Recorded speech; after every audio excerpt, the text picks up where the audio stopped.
आपको सांस लेना फिर से सीखना होगा। जिस तरह से आप अभी सांस ले रहे हैं, सड़क पर दम तोड़ने के लिए यह सबसे सही तरीका है। दिल्ली के साकेत की एक शांत गली में धर्म क्षेत्र नाम के बोर्ड वाले जिम के अंदर पसीने और गर्मी से भरी जगह के बीच में मेजर अधीरा शर्मा नहीं, अब कोच अधीरा शर्मा ने एक शांत मगर चुभने वाली आवाज में कहा। उसकी आवाज धीमी थी, लेकिन धमाकेदार संगीत और हाफती सांसों के शोर को चीरती हुई सीधे उस ट्रेनी के कानों में जा लगी। सामने एक भारी भरकम आदमी था। उसने बड़े आत्मविश्वास से स्पारिंग के लिए चुनौती दी थी, लेकिन 3 मिनट के अंदर ही वह जमीन पर चित्त पड़ा था। आदमी खांसते हुए सांसें भर रहा था और अधीरा उसे भावहीन नजरों से देख रही थी। स्याह काले लंबे बाल, कसकर बंधी हुई चोटी और बिना किसी तामझाम के काले ट्रैक सूट में उसका शरीर एक काले तेंदुए की तरह लग रहा था। एक ऐसी महिला जिसकी उम्र 32 साल मानना मुश्किल था। चेहरे पर हमेशा एक तनाव और आंखों में उससे भी ज्यादा अविश्वसनीय गहराई थी। पसलियां नहीं तोड़ी हैं, चिंता मत करो। जब सांसें बिखरती हैं तो संतुलन बिगड़ता है, और जब संतुलन बिगड़ता है तो सब कुछ खत्म हो जाता है। याद रखना, उसने ठंडे शब्दों में कहा और दूसरे ट्रेनीज की तरफ सिर हिलाया। यह क्लास खत्म होने का संकेत था। ट्रेनीज ने एक साथ अनुशासित तरीके से एक दूसरे को और फिर अधीरा को झुककर सलाम किया और ट्रेनिंग खत्म की। यह धर्म क्षेत्र कोई आम फिटनेस क्लब नहीं था। यह आत्मरक्षा की एक अनूठी तकनीक सिखाने की जगह थी, जो उसके सेना के दिनों में सीखे और सिखाए गए शिरजन ग्यक्ठुसुर, क्राव मांगा और सिस्टेमा पर आधारित थी। यहाँ आने वाले ज्यादातर लोग या तो रिटायर्ड फौजी या पुलिस वाले थे, या फिर ऐसे पेशों से जुड़े लोग थे जिन्हें हर दिन खतरे का सामना करना पड़ता था। कोच, आप सच में कमाल हैं। वो आदमी दूसरे जिम में काफी मशहूर था। लॉकर रूम की तरफ जाती अधीरा से एक अधेड़ उम्र के ट्रेनी ने कहा। अधीरा ने हल्के से मुस्कुराते हुए जवाब दिया, उसकी काबिलियत से ज्यादा उसका घमंड बड़ा था। ऐसे लोग एक दिन बुरी तरह चोट खाते हैं। मेरे हाथों टूटना उसके लिए दवा जैसा है। उसकी बातों में एक दर्शन था। वह सिर्फ तकनीक नहीं, बल्कि जिंदा रहने का तरीका सिखा रही थी।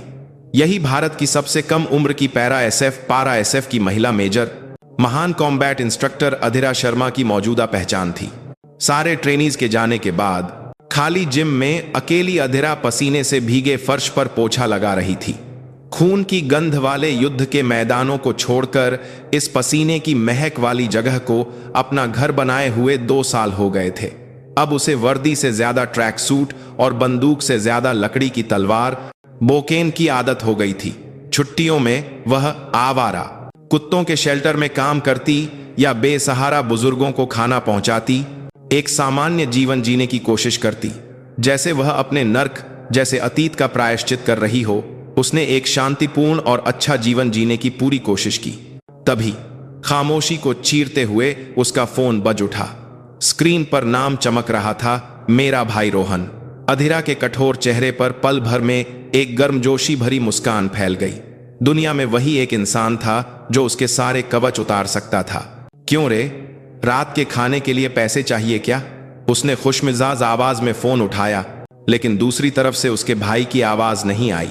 एक घबराई हुई अनजानी आवाज थी। क्या आप रोहन शर्मा की गार्डियन हैं? मैं एम्स ट्रॉमा सेंटर के इमरजेंसी रूम से बोल रहा हूं।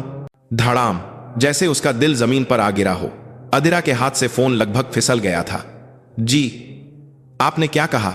मरीज पर हमला हुआ है, उन्हें यहां लाया गया है, आपको जल्दी आना होगा। हमला, इमरजेंसी रूम, ये 2 शब्द उसके दिमाग में कीलों की तरह गड़ गए। अधीरा की आंखों से सारी गर्मी एक पल में गायब हो गई। उसकी जगह वही बर्फीली ठंडक थी जो तब होती थी जब वह दुश्मन के दिल पर निशाना साधती थी। साकेत से एम्स तक उसने गाड़ी कैसे चलाई उसे याद नहीं।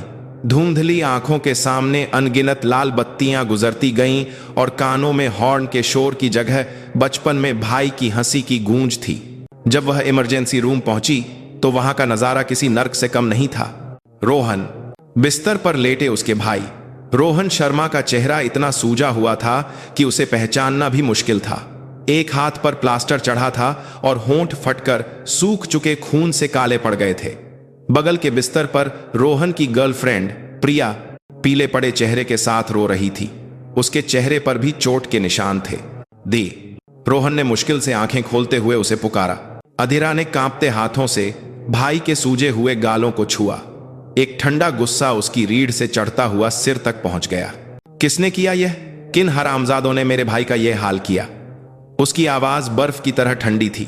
इमरजेंसी रूम का शोरगुल जैसे उसके आसपास जम गया था। पास बैठी प्रिया ने सिसकते हुए मुंह खोला। अधीरा दी, हम जिस ढाबे पर अक्सर जाते हैं उसके मालिक से कुछ गुंडे पैसे छीन रहे थे। रोहन ने कहा कि वह यह देखकर चुप नहीं रह सकता और उन्हें रोकने चला गया। वो गुंडे, भारी भरकम लोग, दुकान तोड़ रहे थे और मालिक को मार रहे थे। रोहन ने चिल्लाकर कहा कि वह पुलिस को बुला रहा है। तभी अचानक वे हमारी तरफ आए और बस मारने लगे। प्रिया की बातें टूटी फूटी थीं, लेकिन स्थिति समझने के लिए काफी थीं।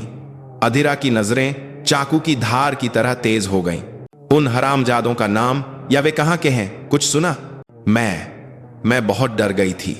बस एक आदमी दूसरे को मालिक भाई कहकर बुला रहा था और वे कह रहे थे कि वे मायापुरी से आए हैं। मायापुरी, मालिक भाई। दो सुराग अधीरा के दिमाग में छप गए। उसने बेहोश होकर दोबारा सो चुके अपने भाई के माथे को एक बार सहलाया और चुपचाप उठी।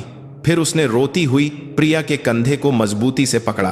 प्रिया, चिंता मत करो, रोहन का इलाज ठीक से होने दो और तुम भी शांत हो जाओ। पुलिस में शिकायत मैं कर दूंगी। उसकी आवाज अजीब तरह से शांत थी, लेकिन प्रिया ने देख लिया था। अधीरा की आंखों की गहराई में धधकती हुई एक काली गर्म ज्वाला। वह साधारण गुस्सा नहीं था, वह सब कुछ राख कर देने वाला नियंत्रित प्रलय था। अधीरा इमरजेंसी रूम से बाहर निकलकर अस्पताल के कॉरिडोर के अंत में खड़ी हो गई। रात की ठंडी हवा उसके अंदर जल रही आग को शांत नहीं कर पा रही थी। पुलिस, शिकायत, बेशक यह प्रक्रिया का हिस्सा था, लेकिन सिर्फ इतना काफी नहीं था। कानून दूर था और मुक्का करीब, और जिस मुक्के ने उसके भाई की जिंदगी को कुचला था, उसकी कीमत कानून की किताबों से नहीं, किसी और तरीके से चुकानी होगी। उसने फोन निकाला और एक स्पीड डायल नंबर को देर तक दबाए रखा। यह सेना के दिनों का उसका जूनियर था, जिसने साथ में मौत का सामना किया था और अब दिल्ली पुलिस की क्राइम ब्रांच में टीम लीडर था। मैम, आज कैसे याद किया? समीर, मुझे तुम्हारी मदद चाहिए। मायापुरी में काम करने वाले गुंडों में से मालिक भाई नाम का कोई आदमी है क्या? पता लगाओ वो कौन है। अभी, इसी वक्त। फोन के दूसरी तरफ उसके जूनियर ने उसकी आवाज में छिपे इरादे को महसूस कर लिया और बिना कोई सवाल किए जवाब दिया। ठीक है मैम, पता नहीं क्या हुआ है, लेकिन मैं तुरंत पता करके आपको बताता हूं। फोन काटने के बाद अधीरा ने ठंडी खिड़की के शीशे में अपना चेहरा देखा। वहां अब एक साधारण जिम की कोच अधीरा शर्मा नहीं थी। वहां सिर्फ शिकार की गंध का पीछा करती एक भूखी भेड़िया पैरा एसएफ की परछाई मौजूद थी। मेरे भाई को छूने की कीमत क्या होती है, मैं तुम्हें हड्डी हड्डी में महसूस कराऊंगी। उसने अपनी मुट्ठी भींच ली। कठोर, गांठ पड़ी उंगलियों से हड्डियों के चटकने की आवाज आई। उसका फौलादी दिल फिर से धड़कने लगा था, लेकिन यह शांति के लिए नहीं, सिर्फ और सिर्फ इंसाफ के लिए धड़क रहा था। मालिक सिंह, उसने नाम दोहराया। नर्क के दरबान को संदेश देना था कि जल्द ही एक मेहमान आने वाला है। रात के 11 बजे दिल्ली की रात रोशनी से जगमगा रही थी, लेकिन पश्चिमी दिल्ली के मायापुरी के पिछले इलाके शहर की चकाचौंध से दूर गहरे अंधेरे में डूबे थे। पुरानी लोहे की फैक्ट्रियां और कबाड़ की दुकानें कतार में खड़ी थीं। हवा में तेल और लोहे की धूल की मिली जुली गंध थी, जो खुरदरी और भारी थी। अधीरा अंधेरे से भी ज्यादा काले ट्रैकसूट में एक इमारत की छत पर छिपी हुई नीचे देख रही थी। जूनियर समीर का फोन अस्पताल से निकलने के 1 घंटे के अंदर ही आ गया था। मैम, मिल गया। मालिक सिंह मायापुरी सिंडिकेट नाम के एक नए गैंग का सरगना है। असल में सूदखोरी से शुरू किया था, अब अवैध सट्टेबाजी और क्लबों तक हाथ फैला चुका है। खासकर आजकल अपना इलाका बढ़ाने के लिए छोटे दुकानदारों से वसूली करने के लिए कुख्यात है। उसका अड्डा मायापुरी फेज 2 में एक कबाड़ खाने के अंदर 3 मंजिला ग्रे रंग की इमारत है। समीर ने सावधानी से पूछा, मैम, कहीं आप अकेले कुछ करने का तो नहीं सोच रही? हमारी टीम तुरंत। नहीं, जानकारी के लिए शुक्रिया, मैं खुद देख लूंगी। यह ऐसा मामला नहीं है जिसे पुलिस सुलझाएगी। मैम, चिंता मत करो, मैं एक आम नागरिक हूं, कानून के दायरे में ही रहूंगी। अधीरा ने यह कहकर फोन काट दिया। बेशक यह झूठ था, वह कानून का दायरा लांघने वाली थी, बस उसका कानून भारत के दंड संहिता से अलग था। उसकी आंखों के सामने वही ग्रे इमारत थी, पुरानी और मनहूस, लेकिन आसपास की दूसरी वीरान इमारतों के विपरीत इसकी खिड़कियों से हल्की रोशनी आ रही थी। गेट पर एक सीसीटीवी कैमरे के साथ दो हट्टे कट्टे आदमी सिगरेट पीते हुए टहल रहे थे। अधीरा बिना हिले डुले उन्हें देखती रही। दुश्मन के इलाके में घुसने से पहले सबसे जरूरी चीज है जानकारी। दुश्मनों की संख्या, उनके आने जाने के रास्ते, हथियारों की मौजूदगी और इलाके की बनावट। उसका दिमाग एक सैन्य नक्शे की तरह तेजी से जानकारी का विश्लेषण कर रहा था। ग्राउंड फ्लोर के गेट पर दो लोग, दूसरी और तीसरी मंजिल की खिड़कियों से कभी कभी दिखने वाले लोगों को देखकर लग रहा था कि अंदर कम से कम 10 लोग हैं। वे लापरवाह थे। उनके हाव भाव में यह घमंड साफ झलक रहा था कि उनके इलाके में कोई उन पर हमला करने की हिम्मत नहीं कर सकता। सामने से हमला करना बेवकूफी है। सांप का सिर कुचलने से पहले उसके शरीर के टुकड़े करने पड़ते हैं। वह चुपचाप छत की मुंडेर से सटी हुई इमारत पर बिना आवाज किए कूद गई। एक बिल्ली जैसी फुर्ती। कुछ छलांगों के बाद वह मालिक सिंह के अड्डे के पीछे सबसे अंधेरे और छिपे हुए कोने में पहुंच गई। इमारत के पीछे खाने का कचरा और तरह तरह का कबाड़ बिखरा पड़ा था। तभी उसकी नजर दूसरी मंजिल के बाथरूम की छोटी खिड़की पर पड़ी। बिना लोहे की सलाखों वाली पुरानी एल्यूमिनियम की खिड़की। लक्ष्य तय हो गया। उसने पास पड़े एक पाइप को सहारे के तौर पर इस्तेमाल किया और गैस पाइपलाइन के सहारे बिना आवाज किए दीवार पर चढ़ने लगी। यह स्पेशल फोर्सेस में रोज की जाने वाली घुसपैठ की ट्रेनिंग थी। उसका शरीर बिना किसी गलती के हरकत कर रहा था और कुछ ही सांसों में वह दूसरी मंजिल की खिड़की तक पहुंच गई। खिड़की उम्मीद के मुताबिक आसानी से खुल गई। बाथरूम में घुसकर अधीरा ने अपनी सांस रोक ली और अंदर की आवाजों पर कान लगाया।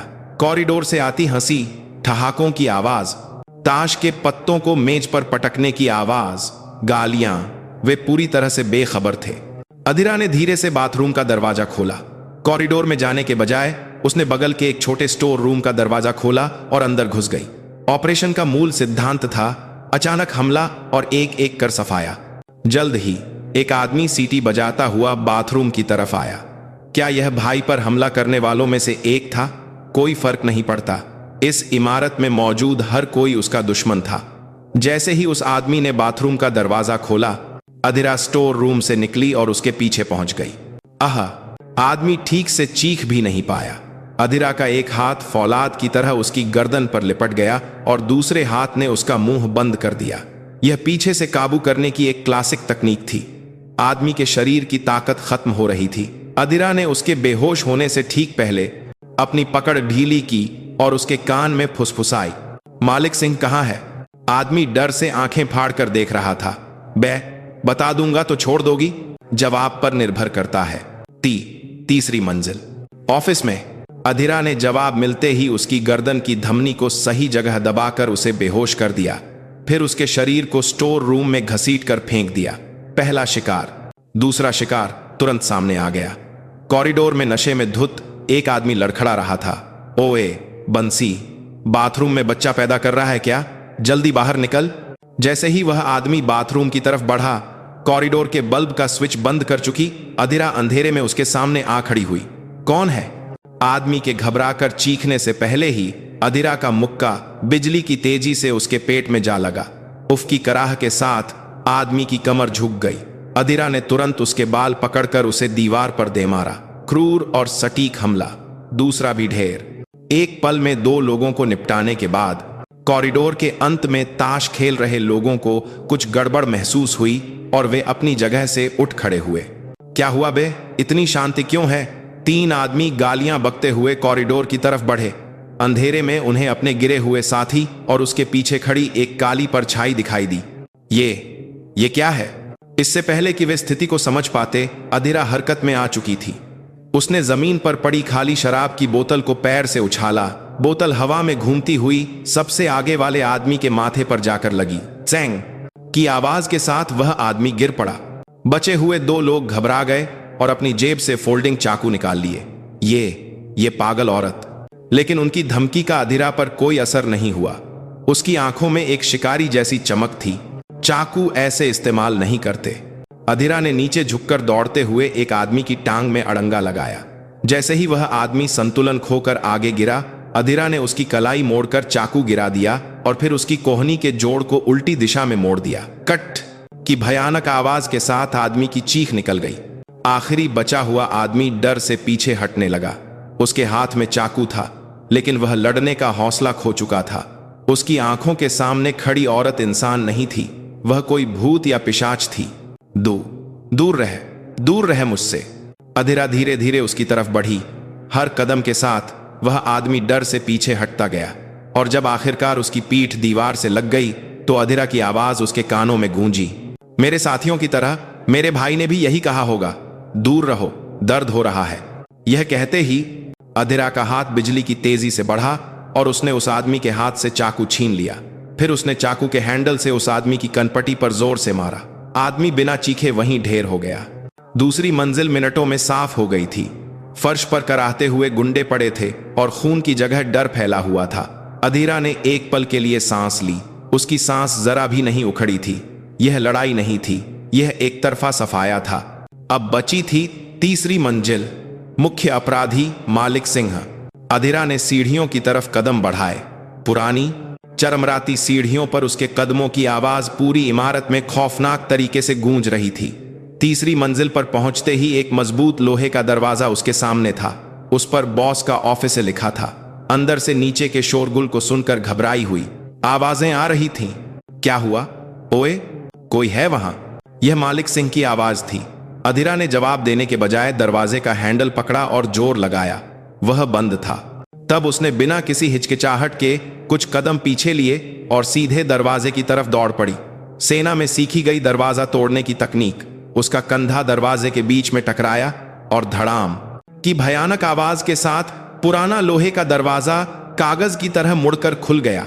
अंदर भड़कीले लेकिन सस्ते फर्नीचर से भरे ऑफिस के बीच में एक आदमी हैरान चेहरे के साथ खड़ा था। 40-45 की उम्र का, महंगे सूट में, लेकिन तेवर सस्ते और घटिया। चेहरे पर नीचता और लालच भरा हुआ था। यह मालिक सिंह था। उसके बगल में एक सांड जैसे डील डॉल वाला आदमी मुट्ठियां भींचे खड़ा था। मालिक सिंह टूटे हुए दरवाजे और उसके सामने खड़ी एक पतली सी औरत को बारी बारी से देख रहा था, जैसे उसे अपनी आंखों पर यकीन न हो। तू कौन है? अधीरा धीरे धीरे ऑफिस के अंदर चलते हुए ठंडे स्वर में बोली। उस लड़के की बहन जिसे तुम्हारे लोगों ने छुआ था, रोहन शर्मा की बहन। तब जाकर मालिक सिंह के चेहरे पर एक व्यंग्यात्मक मुस्कान आई। ओह, तो उस बदतमीज लड़के की बहन, तो क्या बदला लेने आई हो? सुन छोरी, यह जगह तेरे खेलने के लिए नहीं है। चुपचाप चली जा तो जान बख्श दूंगा। अधीरा ने कोई जवाब नहीं दिया। उसकी नजर मालिक सिंह के बगल में खड़े उस भीमकाय आदमी पर थी। उस आदमी ने उसे देखकर हंसते हुए अपने हाथ में पीतल का मुक्का नकल डस्ट पहन लिया। बॉस, इसे मैं संभालता हूं, इसकी हड्डियां भी नहीं मिलेंगी। मालिक सिंह घमंड से कुर्सी पर बैठ गया और मुंह में सिगार लगा लिया। राकेश, ज्यादा बेरहमी मत करना। चेहरा खूबसूरत है, शायद बाद में काम आए। इस बात पर अधीरा की आंखों में एक पल के लिए नर्क की आग धधक उठी। उसके मुंह से बर्फ जैसा एक वाक्य निकला। अपने बॉस से कहना, तुम्हें धर्म क्षेत्र की कोच अधीरा शर्मा ने भेजा है। राकेश को समझ नहीं आया कि वह क्या कह रही है, लेकिन मालिक सिंह समझ गया। उसने नीचे बेहोश होने से ठीक पहले अपने आदमी से यही नाम सुना था, धर्म क्षेत्र की कोच अधीरा शर्मा। उसके सामने खड़ी यह औरत महज एक जिम की कोच, संवाद के लिए कहा ना है, उसके पूरे अड्डे को तबाह करके यहां तक पहुंची थी। मार डालो इसे, मालिक सिंह का धीमा आदेश गूंजा। राकेश दहाड़ता हुआ अधीरा की तरफ दौड़ा। उसके भारी शरीर से जमीन कांप उठी, लेकिन अधीरा पीछे नहीं हटी। वह उस भारी भरकम चलते फिरते इंजन की तरफ सीधे बढ़ी। लड़ाई का फैसला सिर्फ एक चाल में हो गया। राकेश का मुक्का उसके शरीर जितना ही खतरनाक था। पीतल का मुक्का पहने हुए उसका हाथ हवा को चीरता हुआ अधीरा के चेहरे की तरफ बढ़ा। कोई आम इंसान उस दबाव में या तो डरकर हट जाता या उसे रोकने की कोशिश करता, लेकिन अधीरा अलग थी। उसकी आंखों में दुश्मन के हमले का रास्ता, उसका संतुलन, उसकी सांसें, सब कुछ धीमी गति में दिखाई दे रहा था। उसने आते हुए मुक्के से बचने के लिए शरीर को हल्का सा घुमाया और अंदर की तरफ घुस गई। जैसे ही राकेश का भारी शरीर उसके पास से गुजरा, अधीरा का हाथ बिजली की तेजी से उसकी बाह के अंदरूनी हिस्से जहां नसें होती हैं पर लगा। क्रैक। राकेश के मुंह से एक छोटी सी कराह निकली। उसका विशाल शरीर एक पल के लिए ठिठका और मुक्के की ताकत कम हो गई। अधीरा ने इस एक पल की चूक को जाने नहीं दिया। वह उसी झुकी हुई मुद्रा में घूमी और राकेश की पीठ के पीछे पहुंच गई। फिर उसने उसके मुक्के असंतुलित घुटनों के पीछे एक नीचा किक मारा। पहाड़ जैसा विशाल शरीर धड़ाम की आवाज के साथ नीचे गिर गया। राकेश समझ ही नहीं पाया कि उसके शरीर के साथ क्या हुआ और वह जमीन पर घुटनों के बल आ गया। अधीरा पहले ही उसकी पीठ के पीछे से उसकी गर्दन को अपनी बाहों में जकड़ चुकी थी। एक परफेक्ट रियर नेकेड चोक। हक ख। राकेश छटपटाया, लेकिन अधीरा की बाहें फौलाद की तरह थीं। उसका चेहरा तेजी से बैंगनी होने लगा। कुर्सी पर बैठकर आराम से सिगार पी रहे मालिक सिंह के चेहरे से मुस्कान गायब हो गई। उसने अविश्वास से अपनी आंखें मलीं। उसका सबसे ताकतवर आदमी उस पतली सी औरत के हाथों कुछ ही सेकंड में ढेर हो गया था। छोड़ दो उसे, मालिक सिंह घबराकर चिल्लाया। अधीरा ने उसकी बात सुनकर राकेश को ऐसे फेंक दिया जैसे कोई कचरा फेंकता है। राकेश कुत्ते की तरह जमीन पर पड़ा हाँफ रहा था और खांस रहा था। अधीरा धीरे धीरे उठी और मालिक सिंह की तरफ मुड़ी। उसके चेहरे पर कोई भाव नहीं था। यही भावहीन चेहरा मालिक सिंह के लिए किसी शैतान के चेहरे से भी ज्यादा खौफनाक था। मजेदार खेल यहीं खत्म, अब असली ट्रेनिंग शुरू होगी, अधीरा ने धीमी आवाज में कहा। उसकी आवाज सुनकर मालिक सिंह को एक सहज खतरा महसूस हुआ और वह कुर्सी से उछल पड़ा। उसने कांपते हाथों से मेज की दराज खोली और कुछ निकाला। वह एक तेज धार वाला रामपुरी चाकू था। दूर रह, और पास आई तो इस चाकू से मर जाएगी, पागल औरत, मालिक सिंह ने चाकू आगे करके धमकाया, लेकिन उसकी टांगें कांप रही थीं। अधीरा ने उसे दया भरी नजरों से देखा। ट्रेनिंग का पहला सबक, हथियार वही उठाता है जो उसे इस्तेमाल करने के लायक हो। बात खत्म होते ही अधीरा ने मेज पर रखे भारी क्रिस्टल के एशट्रे को उठाया और मालिक सिंह की तरफ फेंक दिया। मालिक सिंह ने अनजाने में चाकू से एशट्रे पर वार किया। चैंग की आवाज के साथ एशट्रे टुकड़े टुकड़े हो गया। यही वह पल था, 0.5 सेकंड का वह पल जब मालिक सिंह का ध्यान एशट्रे पर था। अधीरा पहले ही मेज पर उछलकर उसकी तरफ बढ़ चुकी थी। आह! मालिक सिंह की आंखों के सामने अधीरा का चेहरा बड़ा होता गया। उसके हाथ ने चाकू पकड़े हुए मालिक सिंह की कलाई को मजबूती से पकड़ लिया। फिर बिना किसी लीशनी हरकत के उसने कलाई का जोड़ मोड़ दिया। आह! मालिक सिंह के मुंह से एक दर्दनाक चीख निकली। हाथ से ताकत छूट गई और रामपुरी चाकू जमीन पर गिर गया। अधीरा यही नहीं रुकी। उसने मुड़ी हुई कलाई को खींचकर मालिक सिंह के शरीर को अपनी पीठ के ऊपर से फेंक दिया। यह जूडो की कोई तकनीक नहीं थी। यह सिर्फ दुश्मन का संतुलन बिगाड़कर उसे पटकने की एक असली लड़ाई की तकनीक थी। मालिक सिंह का शरीर हवा में उछला और ऑफिस के बीच में रखी महंगी कांच की मेज पर जा गिरा। धड़ाम की भयानक आवाज के साथ मेज चकनाचूर हो गई। मालिक सिंह कांच के टुकड़ों के ढेर पर पड़ा कराह भी नहीं पा रहा था। ऑफिस में एक पल के लिए खामोशी छा गई। अधीरा बिखरे हुए कांच के टुकड़ों पर चलती हुई गिरे हुए मालिक सिंह के पास गई और उसका कॉलर पकड़कर उसे उठाया। ट्रेनिंग का दूसरा सबक, कमजोरों को सताने के लिए उठाया गया मुक्का आखिर में तुम्हारे ही दिल की तरफ लौटकर आता है। उसने मालिक सिंह के गाल पर हल्के हल्के थपथपाया। यह एक अपमानजनक स्पर्श था। गुस्से और डर से अपना आपा खो चुके मालिक सिंह ने खून मिला थूक फेंकते हुए चिल्लाया, तू जानती नहीं मैं कौन हूं? इस इलाके में मुझे मालिक सिंह को छूकर कोई बच नहीं सकता। तुझे पता है मेरे पीछे कौन है? कौन है? अधीरा के ठंडे सवाल पर मालिक सिंह एक पल के लिए हिचकिचाया, फिर और ज्यादा अकड़कर चिल्लाया, सीबीआई के डायरेक्टर अविनाश पांडे डायरेक्टर साहब मेरे पीछे हैं। तुझ जैसी एक औरत को बिना किसी निशान के दफना देना उनके लिए कोई बड़ी बात नहीं है। अविनाश पांडे डायरेक्टर, यह नाम सुनते ही अधीरा की भौहें हल्की सी सिकुड़ी। यह एक अप्रत्याशित नाम था। उसने सोचा था कि यह कोई मामूली गुंडा है, लेकिन उसके तार सीबीआई तक जुड़े थे। लेकिन अधीरा के चेहरे पर घबराहट की जगह एक ठंडी मुस्कान तैर गई। अच्छा, तो क्या तुम्हारे वो महान डायरेक्टर साहब तुम्हें अपाहिज होने से भी बचा सकते हैं? क्रिंगे। क्या? ट्रेनिंग का तीसरा सबक, कभी भी अपने सारे पत्ते इतनी जल्दी मत खोलो, खासकर मेरे जैसे किसी के सामने। AI8 My AM अधीरा ने बात खत्म करते ही मालिक सिंह का सूट फाड़कर उतार दिया और उसकी बाहें पीछे मोड़कर उसे जमीन पर पटक दिया। मालिक सिंह की पीठ पर एक भड़कीला ड्रैगन का टैटू बना हुआ था। यह टैटू बनवाने में काफी दर्द हुआ होगा। मैं तुम्हें इससे भी ज्यादा दर्दनाक अनुभव दूंगी ताकि तुम दोबारा इन हाथों से किसी को नुकसान न पहुंचा सको। अधीरा ने मालिक सिंह की छोटी उंगली पकड़कर जमीन पर रख दी और पास पड़े रामपुरी चाकू को उठा लिया।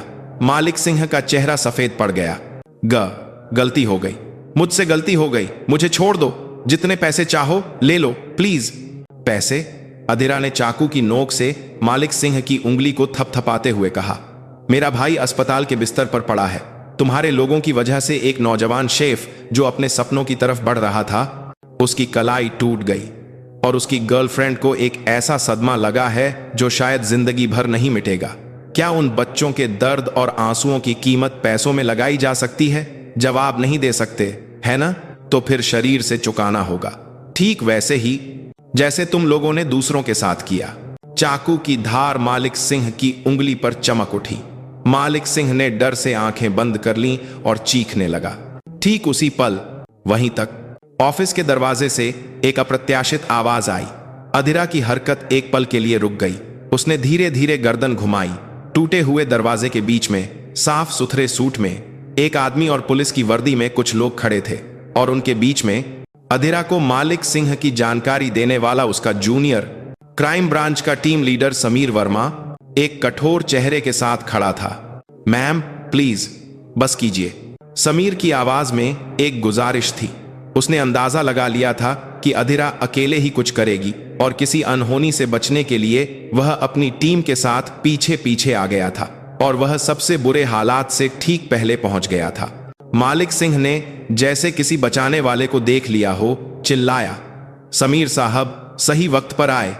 इस पागल औरत ने यहां आकर हंगामा किया और मुझे जान से मारने की कोशिश की। फौरन इसे गिरफ्तार करो। लेकिन समीर की नजरें सिर्फ अधीरा पर टिकी थीं। उसकी आंखों में अफसोस, सम्मान और कई मिली जुली भावनाएं थीं। अधीरा ने हाथ में पकड़े चाकू को चुपचाप देखा और फिर फिस करके हंस पड़ी। समीर बहुत देर से आए, ट्रेनिंग लगभग खत्म ही हो गई थी। मैम ठीक है, यहीं तक। अधीरा ने चाकू जमीन पर फेंक दिया और अपनी जगह से उठी। फिर वह मालिक सिंह के पास गई और उसके कान में फुसफुसाई, आज अपनी किस्मत अच्छी समझो, लेकिन याद रखना यह अंत नहीं है, यह सिर्फ शुरुआत है। जब तक तुम मेरे भाई और उस लड़की के सामने घुटने टेक कर सच्चे दिल से माफी नहीं मांगते और उसकी सही कीमत नहीं चुकाते, मैं तुम्हारा साया बनकर रहूंगी। कोई डायरेक्टर या भगवान भी तुम्हें नहीं बचा पाएगा। उसकी आवाज नर्क से आए किसी दूत की फुसफुसाहट की तरह ठंडी और खौफनाक थी। मालिक सिंह का पूरा शरीर कांप रहा था। अधीरा ने पुलिस के सामने कोई प्रतिरोध नहीं किया। जब समीर हिचकिचाते हुए उसके हाथों में हथकड़ी लगाने आया तो अधीरा ने खुद अपने हाथ आगे कर दिए। प्रक्रिया का पालन तो करना ही होगा एसीपी साहब। इस तरह अधीरा शर्मा को गुंडों के अड्डे को तबाह करने के आरोप में पुलिस ने हिरासत में ले लिया, लेकिन उसकी आंखों में डर या पछतावा नहीं था, बल्कि एक ऐसा ठंडा और शांत उत्साह था जैसे उसने अभी अभी एक मजेदार खेल शुरू किया हो। पुलिस स्टेशन की गाड़ी में जाते हुए अधीरा ने खिड़की से बाहर दिल्ली की रात को देखा।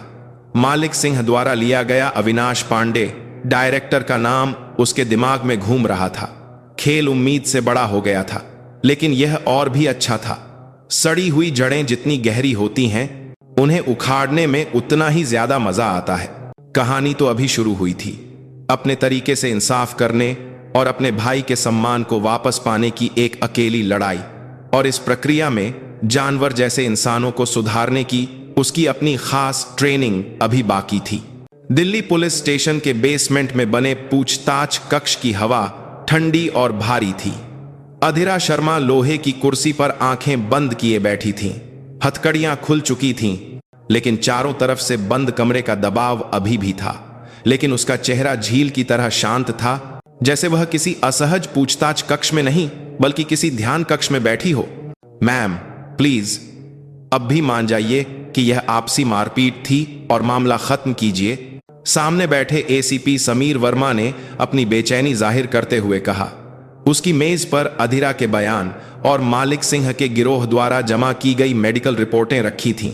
3 हफ्ते से लेकर 8 हफ्ते तक की चोटें। उनका नुकसान स्पष्ट रूप से गंभीर था। वहीं अधीरा के शरीर पर एक खरोंच भी नहीं थी। कानून इस स्थिति को एक तरफा हमला मान रहा था। समीर, अधीरा ने धीरे धीरे अपनी आंखें खोली। उसकी नजरें ट्यूबलाइट की रोशनी में भी गहरी और ठंडी थीं। मैं उन लोगों के अड्डे पर क्यों गई थी? वह आपके भाई की वजह से था, मैं समझता हूं, लेकिन मेरा भाई अभी भी अस्पताल में है। उसकी हड्डियां टूटी हैं और मानसिक सदमे की वजह से वह हर रात बुरे सपने देखता है। उसकी गर्लफ्रेंड किसी भी अनजान आदमी को देखकर कांपने लगती है। लेकिन जिन लोगों ने उन बच्चों पर यह जुल्म किया, वे इस वक्त कहां और क्या कर रहे होंगे? समीर जवाब नहीं दे सका। मालिक सिंह और उसके लोग पीड़ित के तौर पर बयान दर्ज कराने के बाद अपने वकील के साथ शान से पुलिस स्टेशन से बाहर चले गए थे। शायद वे इस वक्त किसी महंगे बार में जश्न मना रहे होंगे। तभी पूछताछ कक्ष का दरवाजा खुला और एक अनजान आदमी अंदर आया। शानदार ब्रांडेड सूट, तेल लगाकर संवारे हुए बाल और तेज आंखों में घमंड झलकता हुआ एक 30-35 साल का आदमी। उसने समीर पर एक सरसरी नजर डाली और फिर अधीरा के सामने एक कुर्सी खींचकर बैठ गया। नमस्कार, मैं दिल्ली सीबीआई क्रिमिनल डिवीजन से इंस्पेक्टर विक्रम राठौर हूं। समीर का चेहरा सख्त हो गया। एक साधारण मारपीट के मामले में सीबीआई का इंस्पेक्टर खुद पुलिस स्टेशन के पूछताछ कक्ष में आया था। यह एक असाधारण बात थी और उसने उस नाम के पीछे की विशाल परछाई, डायरेक्टर अविनाश पांडे के अस्तित्व को महसूस कर लिया। इंस्पेक्टर विक्रम राठौर ने फाइलें पलटते हुए एक चुभने वाले लहजे में कहा, अधीरा शर्मा है ना? पूर्व सैनिक, पैरा एसएफ की इंस्ट्रक्टर। शानदार रिकॉर्ड है आपका। मुझे नहीं पता था कि देश की रक्षा के लिए सिखाई गई तकनीक का इस्तेमाल आप आम नागरिकों को धमकाने और पीटने के लिए करेंगी। अधीरा ने जवाब देने के बजाय उसे घूर कर देखा। यह उसका खास तरीका था, सिर्फ नजरों से ही सामने वाले पर हावी हो जाना। विक्रम एक पल के लिए सहम गया, लेकिन फिर खुद को संभालते हुए उसने अपनी आवाज ऊंची की। पीड़ित मालिक सिंह और 14 अन्य लोगों के बयान के अनुसार आपने बिना किसी वजह के उनके कार्यस्थल पर अवैध रूप से घुसपैठ की, संपत्ति को नुकसान पहुंचाया और एक तरफा हिंसा की। यह स्पष्ट रूप से गंभीर हमला और व्यापार में बाधा डालने का मामला है। क्या आप अपना जुर्म कबूल करती हैं? वन में एक तरफा, बिना किसी वजह के। अधीरा ने पहली बार मुंह खोला। उसकी आवाज शांत थी, लेकिन उसमें इतना वजन था कि विक्रम की बातें एक पल के लिए रुक गईं। उस पीड़ित मालिक सिंह ने मेरे भाई और उसकी गर्लफ्रेंड के साथ क्या किया, इसकी जांच की आपने, इंस्पेक्टर साहब। वह इस मामले से अलग है। उस मामले की जांच अलग से होगी। अलग मामला? दिलचस्प है। क्या बिना कारण के कोई परिणाम होता है? क्या आपने कानून की पढ़ाई ऐसे ही की है? अधीरा के शब्द विनम्र थे, लेकिन उनका अर्थ चाकू की धार जैसा था। विक्रम का चेहरा गुस्से से लाल पीला हो गया। क्या तुम एक अपराधी होकर एक इंस्पेक्टर को सिखाने की कोशिश कर रही हो? सिखाने की नहीं, पूछने की कोशिश कर रही हूं। आपके पीछे जो डायरेक्टर अविनाश पांडे साहब हैं, क्या वह ऐसे ही बिना सिर पैर के तर्क से मामलों को निपटाने का आदेश देते हैं? क्या? विक्रम की आंखें हैरानी से फैल गईं। इस औरत को डायरेक्टर अविनाश पांडे का नाम कैसे पता चला? उसे एक पल के लिए लगा कि उसके सारे पत्ते खुल गए हैं और उसकी रीढ़ में एक ठंडी लहर दौड़ गई। समीर भी उतना ही हैरान था। मैम ने अब सीधे टकराव शुरू कर दिया था। अधीरा थोड़ा आगे की ओर झुकी। उसकी आंखें सीधे विक्रम की आंखों में देख रही थीं। मालिक सिंह सिर्फ एक गुंडा नहीं है ना?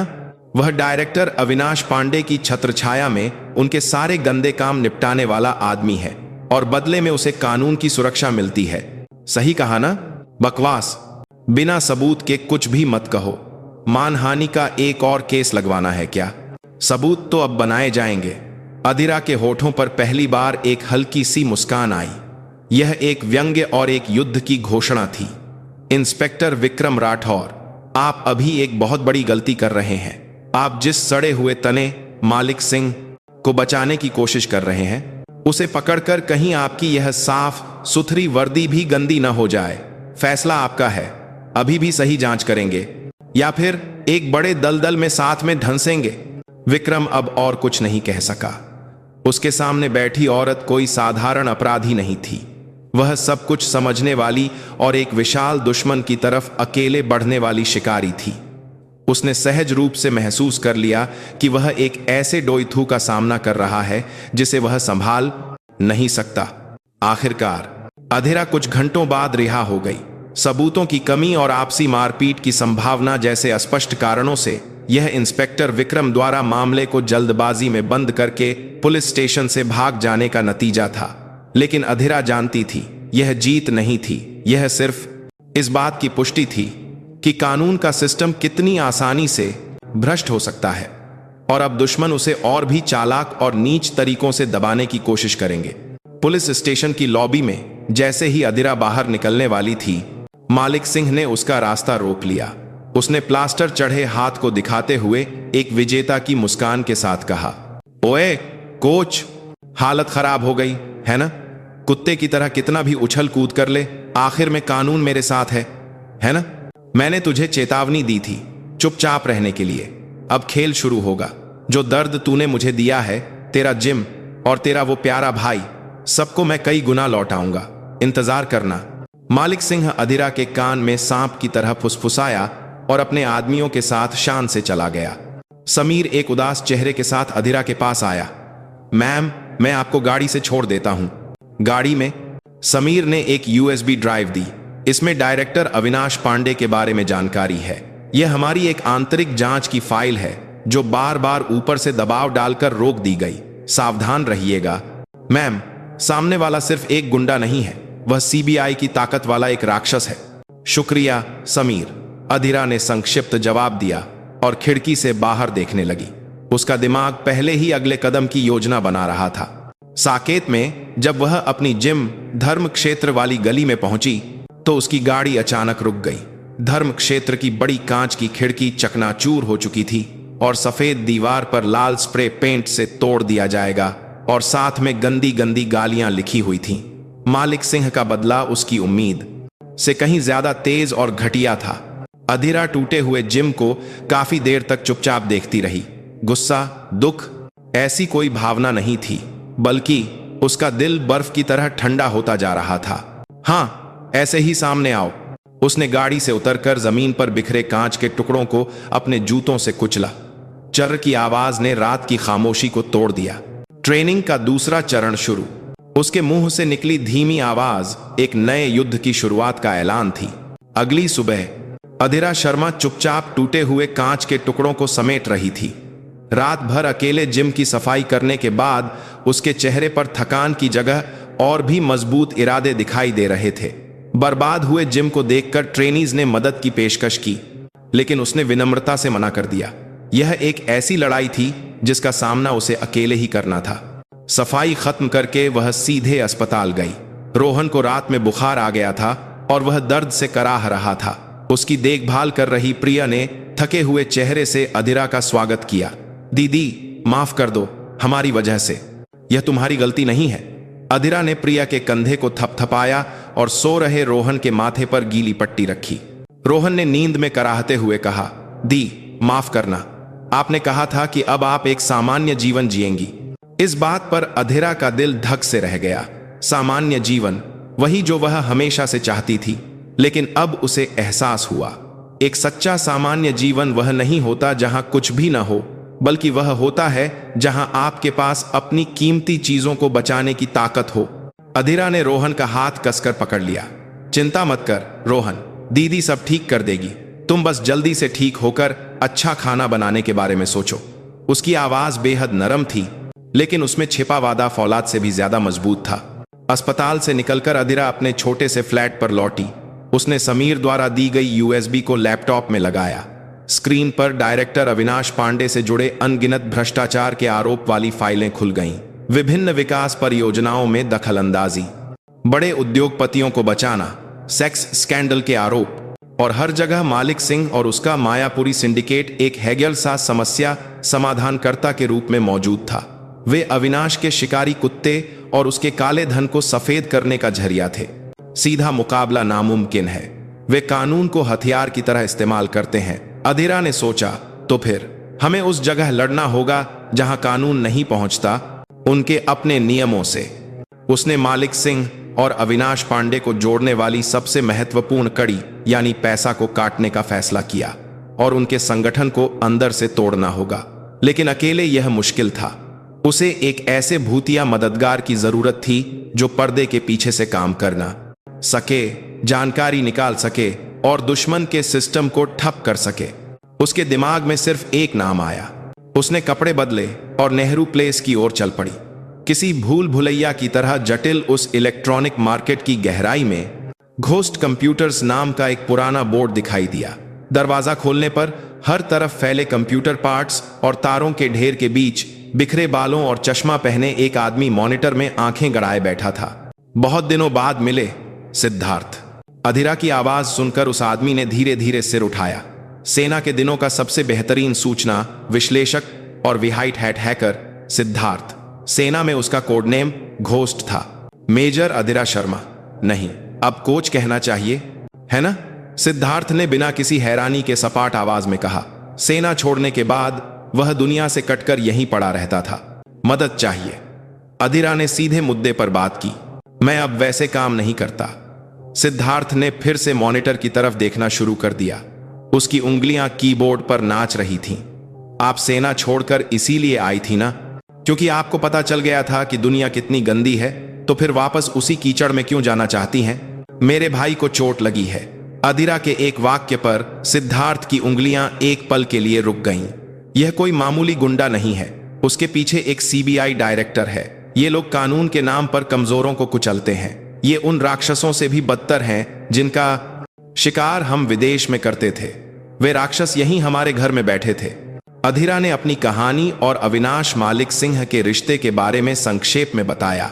सिद्धार्थ चुपचाप सुनता रहा। मैं उनके हाथ पैर तोड़ सकती हूं, लेकिन उनका दिल रोकने के लिए मुझे उनके पैसे और सत्ता के कनेक्शन को काटना होगा, और उसके लिए तुम्हारी जरूरत है। सिद्धार्थ, तुम्हारे बिना यह नहीं हो सकता। सिद्धार्थ काफी देर तक चुप रहा। वह मॉनिटर पर दिख रहे जटिल कोड को देखता रहा, फिर एक गहरी सांस ली। एक शर्त है, बोलो। यह काम खत्म होने के बाद आप दोबारा मेरे सामने नहीं आएंगी, और अगर हम पकड़े गए तो मैं आपको नहीं जानता। ठीक है। अधीरा के चेहरे पर एक हल्की मुस्कान आई। सिद्धार्थ ने अपना चश्मा ठीक किया और एक दूसरा मॉनिटर चालू किया। एक छुयनजिया पेशेवर के रूप में लौटते हुए उसने धीमी आवाज में पूछा, टारगेट कौन है? मायापुरी सिंडिकेट का बॉस मालिक सिंह, और उसके पैसे का हर जरिया। सिद्धार्थ की उंगलियां फिर से कीबोर्ड पर उड़ने लगीं। इस बार उसकी गति और सटीकता पहले से कहीं ज्यादा थी, जैसे किसी महान संगीतकार ने सालों बाद अपना साजज उठाया हो।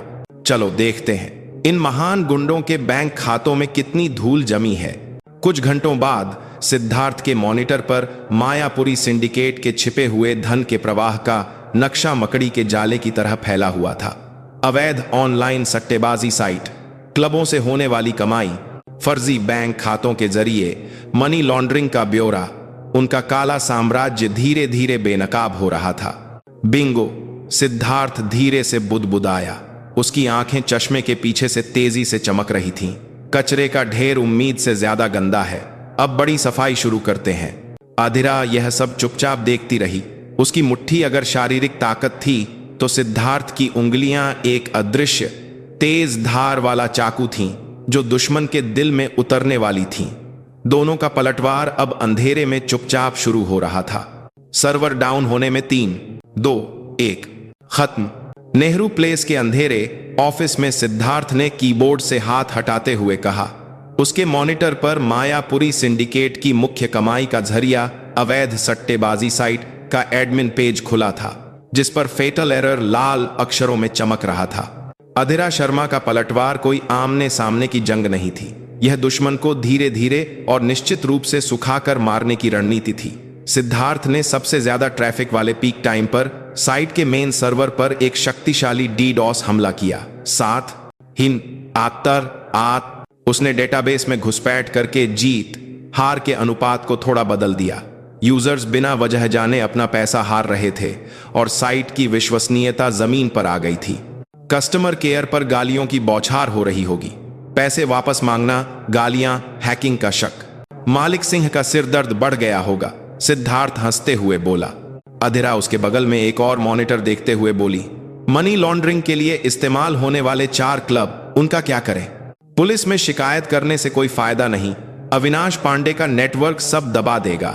इसके बजाय मैंने इनकम टैक्स डिपार्टमेंट में एक गुमनाम नागरिक के तौर पर टैक्स चोरी की शिकायत डाल दी है। टैक्स की जांच से ज्यादा थकाऊ और डरावना कुछ नहीं होता। कुछ समय तक वे धंधा तो दूर, हिसाब किताब मिलाने में ही व्यस्त रहेंगे। यही अधीरा का तरीका था। वह कानून तोड़ने के बजाय कानून की खामियों का इस्तेमाल करती थी या फिर कानून के भुला दिए गए हथियारों से दुश्मन पर वार करती थी। लेकिन सिर्फ इतना काफी नहीं था।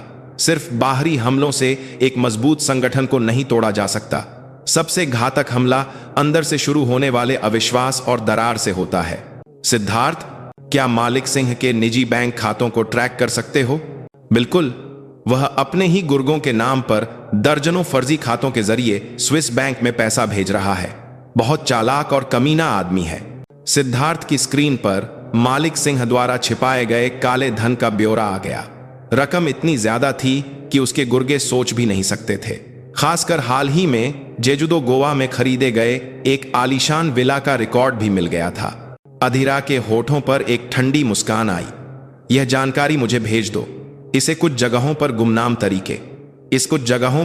गुमनाम तरीके से पहुंचाना है। उस रात मायापुरी सिंडिकेट के नंबर 2 राकेश और सबसे गुस्सैल और मुंहफट एक्शन लीडर बंटी, दोनों को अलग अलग गुमनाम संदेश मिले। राकेश के पुराने से फ्लैट के दरवाजे के नीचे से एक कागज सरकाया गया जिस पर लिखा था, जिस पैसे के लिए तुम जान जोखिम में डालते हो वह कहां जाता है, और साथ में मालिक सिंह के स्विस बैंक खाते के लेन देन का कुछ हिस्सा प्रिंट किया हुआ था। बंटी की गर्लफ्रेंड के सोशल मीडिया अकाउंट पर गोवा के एक शानदार विला की तस्वीर के साथ एक संदेश भेजा गया। बंटी भैया कब तक किराए के घर में रहेंगे? मालिक साहब तो ऐसी जगह रहते हैं। एक छोटे से कंकड़ ने एक बड़े तालाब में हलचल मचा दी थी। कुछ दिनों बाद मायापुरी सिंडिकेट के नए अड्डे पर माहौल तनावपूर्ण था। सट्टेबाजी की साइट बार बार क्रैश हो रही थी और क्लब टैक्स जांच के कारण बंद हो गए थे। पैसे का आना बंद होते ही गुर्गों में बेचैनी बढ़ गई। ऐसे में मालिक सिंह के निजी खजाने की अफवाह ने आग में घी का काम किया। बॉस, ये सब क्या हो रहा है? साइट ठीक क्यों नहीं हो रही और दुकानें क्यों बंद है? बंटी अपना गुस्सा काबू न कर सका और मालिक सिंह पर चिल्ला पड़ा। चुप कर हरामजादे, मैं देख रहा हूं ना। मालिक सिंह भी तनाव में था। उसे लग रहा था कि यह सब उस एक औरत अधीरा शर्मा की वजह से हो रहा है और उसका खून खौल रहा था। सिर्फ देखने से क्या होगा? लड़के लोग हाथ पर हाथ धरे बैठे हैं और आप अकेले गोवा में बंगला खरीद रहे हैं। यह कहां की बात है? क्या कौन कुत्ता यह सब बक रहा है? बंटी की बात सुनकर मालिक सिंह का चेहरा सर्द हो गया। यह सोचकर कि कोई उसका राज जान गया है, उसकी रीढ़ में सिहरन दौड़ गई। उसने अपनी सत्ता दिखाने के लिए बंटी के गाल पर जोरदार तमाचा मारा। एक बार और ऐसी बकवास की तो तेरी गर्दन उड़ा दूंगा। हिंसा से मामला शांत तो हो गया, लेकिन टूटा हुआ भरोसा नहीं जुड़ा। बंटी ने पिटे हुए गाल को सहलाते हुए मालिक सिंह को शक और धोखे की नजरों से देखा। संगठन में दरार पड़नी शुरू हो गई थी। अधीरा यह सब दूर से देख रही थी। अब उसके खुद सामने आने का समय था। उसका अगला निशाना उन गुंडों में से एक था जो कुछ समय पहले उसके हाथों पिटा था। एक 20-21 साल का नौजवान लड़का। अधीरा ने पता लगाया कि वह एक चौल में अकेले रहता है। उसे करता है अंधेरी गली में डराने के बजाय। अधीरा दिन के उजाले में एक चाय की टपरी पर बैठकर उसका इंतजार करने लगी, जहां वह पार्ट टाइम काम करता था। काम खत्म करके जब लड़का बाहर निकला तो अधीरा को अपना इंतजार करते देख उसका चेहरा सफेद पड़ गया, जैसे उसने कोई भूत देख लिया हो। बैठो, अधीरा ने सामने की कुर्सी की ओर इशारा किया। लड़का कांपते हुए बैठ गया। डरो मत, तुम्हें नुकसान नहीं पहुंचाऊंगी। आज तुमसे बात करने आई हूं। अधीरा ने पहले से खरीदी हुई गर्म चाय का कप उसकी ओर बढ़ाया। तुम्हारा नाम अजय है ना? गांव बिहार में है और मां अकेली रहती हैं, सुना है। आपको कैसे पता? यह जरूरी नहीं है। जरूरी यह है कि तुम ऐसी जिंदगी क्यों जी रहे हो। क्या यही तुम्हारे सपनों का दिल्ली था? अधीरा की आवाज में धमकी की जगह एक अजीब सी शांति थी। अजय ने सिर झुका लिया और कुछ नहीं बोला। मालिक सिंह तुम्हारी परवाह नहीं करता। तुम उसके लिए सिर्फ एक इस्तेमाल करके फेंकने वाली चीज हो। जब कोई मुसीबत आएगी तो वह सबसे पहले तुम्हें ही जेल भेजेगा और अपना पल्ला झाड़ लेगा। क्या उस आदमी के लिए अपनी जिंदगी बर्बाद करना सही है? अपनी मां को धोखा देना, जो तुम्हारा इंतजार कर रही हैं? अधिरा का हर शब्द अजय के दिल में तीर की तरह चुभ रहा था। उसने अपनी जेब से पटना जाने का एक बस टिकट और कुछ पैसों वाला एक छोटा लिफाफा निकालकर मेज पर रख दिया। फैसला तुम्हारा है, यहीं रहकर इस डूबते जहाज के साथ खत्म हो जाओ या अभी सब कुछ छोड़कर एक इंसान की तरह जीने का मौका पकड़ो। अजय ने कांपते हाथों से बस टिकट को देखा। उसकी आंखों में आंसू भर आए। चले जाओ और इस दुनिया में कभी वापस मत आना। यह चेतावनी नहीं, एक मौका है। अधिरा यह कहकर उठी। जैसे ही वह मुड़ी, उसकी जेब में फोन वाइब्रेट हुआ। सिद्धार्थ का संदेश था। अधिरा, एक बड़ी चीज मिली है। यह पैसों का मामला नहीं है। लगता है अविनाश पांडे ने मालिक सिंह से किसी की हत्या करवाई है। हत्या के सबूत मिटाने के निशान मिले हैं। संदेश पढ़ते ही अधिरा की नजरें बर्फीली हो गईं। खेल बदल गया था। यह अब भ्रष्टाचार का मामला नहीं था। यह लड़ाई अब किसी की जान की कीमत पर लड़ी जानी थी। नेहरू प्लेस की कंप्यूटर की दुकान सिगरेट के धुएं और सर्वर की गर्मी से भरी हुई थी। अधिरा शर्मा सिद्धार्थ के दिखाए मॉनिटर को घूर रही थी। स्क्रीन पर एक आदमी की तस्वीर और जानकारी थी। राहुल वर्मा, एक खोजी पत्रकार। 1 साल पहले उसे यमुना पुल से कूदकर आत्महत्या करने वाला बताया गया था। यह आत्महत्या नहीं थी, सिद्धार्थ ने सूखे होठों पर जीभ फेरते हुए कहा। उसकी आंखें कई रातें जागने के कारण लाल थीं। राहुल वर्मा मरने से ठीक पहले डायरेक्टर अविनाश पांडे और हिमालय बिल्डर्स के बीच के संबंधों की जांच कर रहा था। हिमालय बिल्डर्स अविनाश के पैसे कई डायरेक्टर की हर और अविनाश के बीच के स्रोतों में से एक था। जैसे ही यह अफवाह फैली कि राहुल के हाथ कोई बड़ा सबूत लग गया है, उसकी लाश मिली। सिद्धार्थ ने तेजी से बोलना जारी रखा। आधिकारिक तौर पर मौत का कारण डिप्रेशन से आत्महत्या बताया गया, लेकिन मैंने पुलिस के इंटरनल सर्वर से जो फाइलें निकाली हैं, उनमें कई गड़बड़ियां हैं। पहली सूचना देने वाला गुमनाम था और उस दिन घटना स्थल का सीसीटीवी अजीब तरह से काम नहीं कर रहा था। और सबसे अहम बात, उसने एक और विंडो खोली। यह उस रात के कम्युनिकेशन रिकॉर्ड थे जहां राहुल वर्मा की गाड़ी आखिरी बार मिली थी। उस जगह पर मालिक सिंह और उसके खास गुर्गों के मोबाइल फोन के सिग्नल एक ही समय पर मौजूद थे। वे लोग घटना स्थल पर थे। यह कोई इत्तेफाक नहीं हो सकता। अधिरा ने ठुड्डी पर हाथ रखकर स्क्रीन को देखा। उसका दिल ठंडा पड़ गया था। एक साधारण मारपीट से शुरू हुआ मामला अब एक बड़े सत्ताधारी की हत्या की साजिश की जांच में बदल गया था। सिर्फ डिजिटल सबूत काफी नहीं होंगे। अविनाश पांडे इसे मनगढ़ंत बताकर खारिज कर देगा। हमें कोई गवाह या ठोस सबूत चाहिए। मैं भी यही सोच रहा था, इसीलिए मैंने राहुल वर्मा की पत्नी का संपर्क नंबर ढूंढ लिया है। सुनीता वर्मा पति की मौत के बाद सब कुछ छोड़कर नोएडा के एक शांत इलाके में रह रही है। मुझे उससे मिलना होगा। अगले दिन अधिरा नोएडा के एक छोटे से मोहल्ले में पहुंची जहां पुरानी इमारतें थीं। यहीं राहुल वर्मा की पत्नी सुनीता रहती थी। दरवाजा खटखटाने पर एक सहमी हुई महिला ने उसे देखा। पति को खोने का दुख और दुनिया का डर उसके चेहरे पर साफ झलक रहा था। आप कौन? मैं वह हूं जो राहुल वर्मा जी की मौत का सच सामने लाना चाहती है।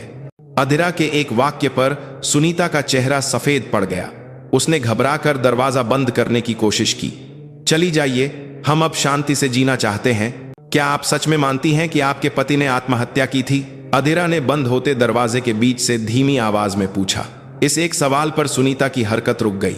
उसकी आंखों में बेचैनी थी। अगर आप सच जानने का यह मौका छोड़ देंगी तो आपके पति को हमेशा के लिए एक कमजोर इंसान के रूप में याद किया जाएगा जिसने डिप्रेशन में आत्महत्या कर ली। लेकिन आप अच्छी तरह जानती हैं कि यह सच नहीं है। आखिरकार सुनीता ने अधिरा को अंदर आने दिया। घर में बहुत कम सामान था। उसने कांपते हाथों से पानी का गिलास देते हुए अपनी छिपी हुई कहानी बताई।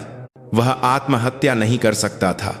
अपनी बेटी के लिए तो बिल्कुल नहीं। मरने से कुछ दिन पहले उसने मुझसे कहा था, अब मैं बहुत करीब हूं। मेरे हाथ एक ऐसा सबूत लगा है जो पूरे देश को हिला देगा। और कुछ ही दिनों बाद धमकी भरे फोन आने लगे। कहा गया कि अगर सब कुछ बंद नहीं किया तो मुझे और मेरी बेटी को भी मार दिया जाएगा। सुनीता की आंखों से रुके हुए आंसू बह निकले। उसने पुलिस को भी बताया, लेकिन सबने उसे एक ऐसी महिला समझा जो अपने पति की मौत का सदमा बर्दाश्त नहीं कर पा रही थी। क्या आपके पति की कोई आखिरी चीज है? सुनीता एक छोटे कमरे की अलमारी से धूल भरा एक पुराना ट्रैकिंग शू ले आई। उसने जूते का तला उखाड़ा। अंदर प्लास्टिक में लिपटा एक छोटा सा एक्सटर्नल हार्ड ड्राइव छिपा था। मुझे पुलिस या किसी पर भरोसा नहीं था, इसलिए मैंने इसे छिपा दिया। जिस सच के लिए उन्होंने अपनी पूरी जिंदगी लगा दी वह शायद इसी में है। उसने आखिरी उम्मीद के साथ वह हार्ड ड्राइव अधिरा को दे दिया। उसी समय दिल्ली सीबीआई मुख्यालय के डायरेक्टर के ऑफिस में अविनाश पांडे कठोर चेहरे के साथ मालिक सिंह को देख रहा था। एक औरत को संभाल नहीं सके और यह बखेड़ा खड़ा कर दिया। माफ कर दीजिए डायरेक्टर साहब, वह औरत मामूली नहीं है, वह एक जानवर है। मालिक सिंह का चेहरा कुछ ही दिनों में आधा रह गया था। पैसे के स्रोत बंद होने और गैंग में फूट पड़ने से उसकी अकड़ भी ढीली पड़ गई थी।